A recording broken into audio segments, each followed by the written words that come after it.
A quiet French village went to sleep, then woke inside a nightmare.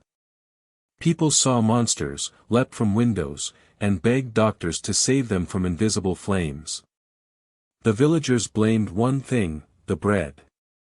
By the end, you'll know what happened in Pont-Saint-Esprit, why the official explanation began to collapse, and how a Cold War secret transformed a poisoning into one of history's darkest conspiracy theories.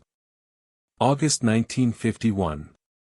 Pont-Saint-Esprit is an old stone village in southern France, still recovering from war and occupation.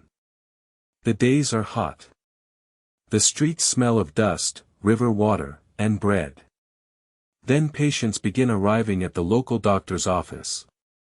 At first, the symptoms look almost ordinary: nausea, stomach pain, exhaustion, insomnia. But within days, the illness mutates into something terrifying. Villagers report snakes coiling around their arms. Animals crawl from the walls. One man believes his body is burning from the inside. Another becomes convinced that he is shrinking. A child tries to strangle his own mother. Then comes the night of August 24th. Remembered as the village's night of the apocalypse. The local hospital erupts into chaos. Patients scream, fight restraints, and tear at their beds. Doctors run out of space, then out of sedatives. Some victims must be tied down with whatever material can be found. One man shouts that he is an airplane, and jumps from an upper-story window. He survives. Others are not as fortunate.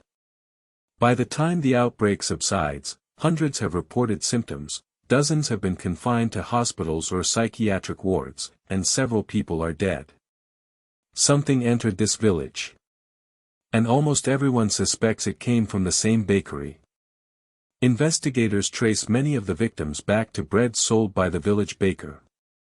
The baker, Roch Bryant, insists he did nothing wrong. But fear needs a culprit, and in a small community, suspicion moves faster than evidence.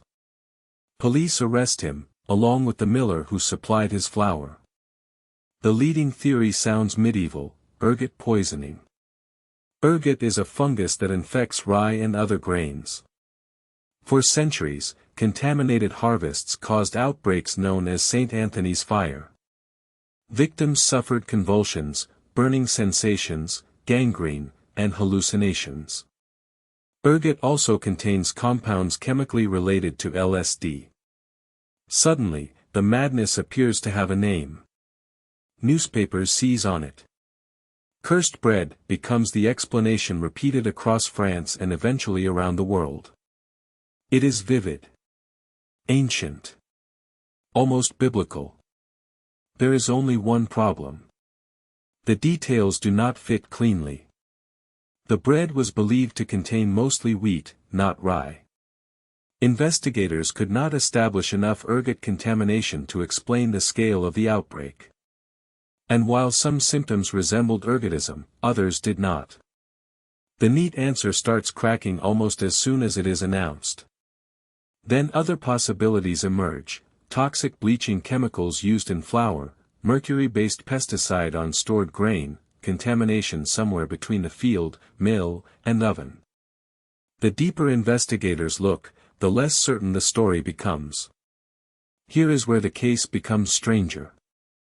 Food poisoning should leave a trail: contaminated ingredients, repeatable laboratory results, a clear path from source to victim.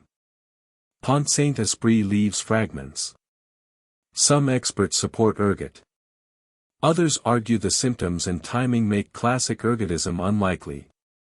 A theory involving mercury-treated seed grain gains attention, but it also fails to settle every question.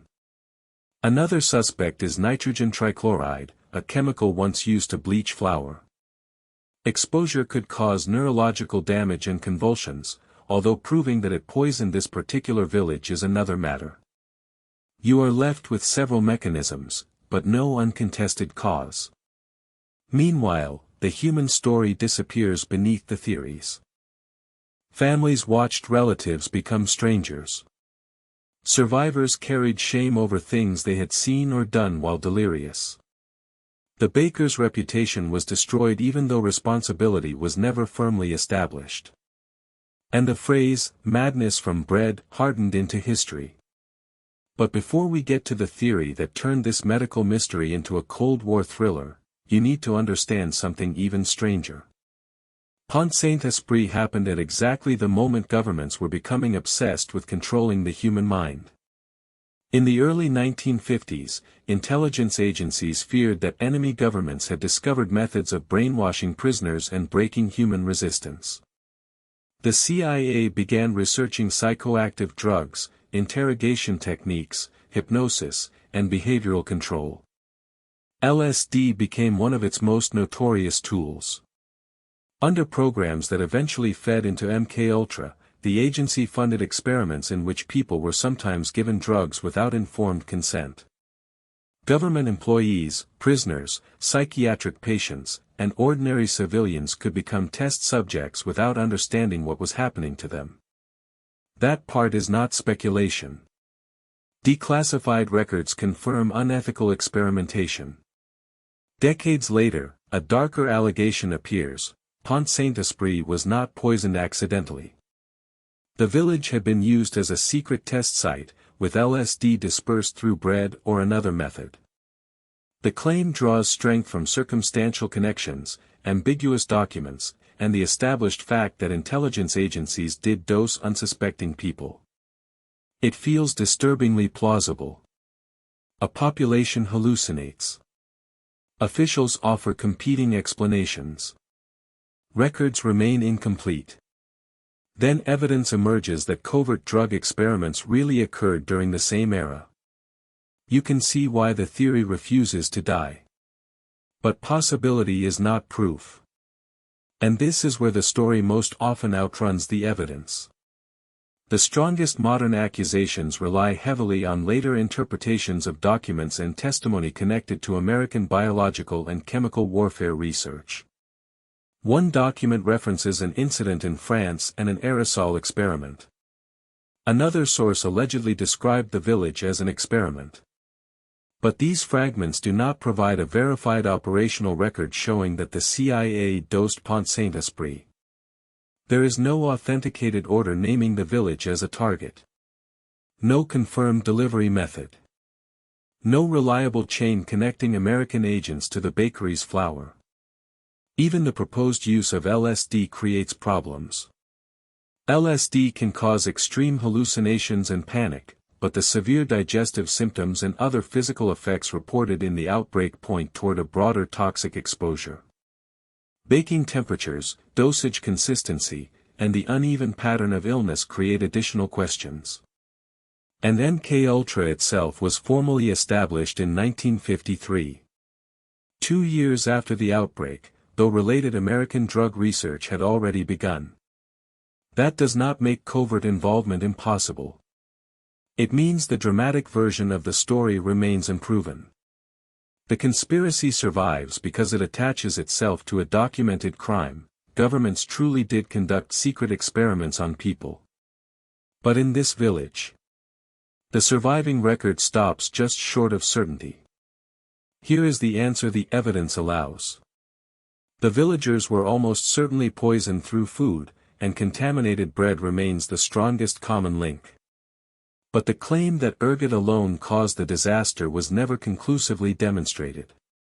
Chemical contamination, possibly from grain treatment, flour processing, or another toxic substance, may better explain the mixture of digestive illness, neurological damage, convulsions, and hallucinations. As for a CIA experiment, there is no decisive proof. The real revelation is more unsettling than a clean conspiracy. A village suffered one of the strangest mass poisonings in modern Europe. Authorities blamed the bread, experts fought over the toxin, and history preserved an answer that science never fully secured. The official story was not necessarily a lie. It was a conclusion built before the evidence was complete. And once you know what governments were secretly doing during that era, uncertainty becomes fertile ground for suspicion. Pont-Saint-Esprit was not simply the village that went mad. It was the village where every explanation left something behind, unexplained. If this broke your brain a little, subscribe. We drop one of these every week. Because the next story begins with documents nobody was supposed to read, and a truth that changed the moment the locks came off. These files were sealed for 50 years. When they opened, the story changed.